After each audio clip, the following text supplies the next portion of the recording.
ანდრო ჭიჭინაძის, ონისე ცხადაძისა და ჯგუფურ ძალადობაში ბრალდებული კიდევ 9 პირის პროცესი მიმდინარეობს საქალაქო სასამართლოში. დღევანდელ პროცესზე ბრალდების 3 მოწმე დაიკითხება.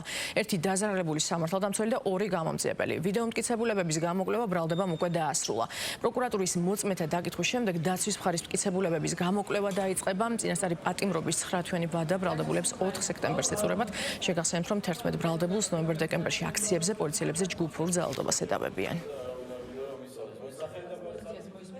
უშამოსული პიროვნება რაიმე ღირებულს არ აფიქსირებს სასამართლოსთვის, პირიქით კიდევ უფრო ეჭვის ქვეშ აყენებს ჩატარებულ საგამოძიებო მოქმედებების ღირებულებას და კანონიერებას და რაც შეეხება ხა ნებისმიერი მოწმე, ვინც კი ყავს სიაში პროკურატურას, არც ერთი მოწმე იქნება დაზარალებული ექსპერტი თუ გამომძიებელი ვერანაირად ვერ ამყარებს ბრალდების პოზიციას და პირიქით ადასტურებს იმას, რომ მტკიცებულებები არ არსებობს და უნდა იქნეს გამოტანილი გამამართებელი განაჩენი. თალსახად ვერ ადასტურებს ბრალდება იმ ბრალდებას, რომელიც უწევია დადგენილებაში.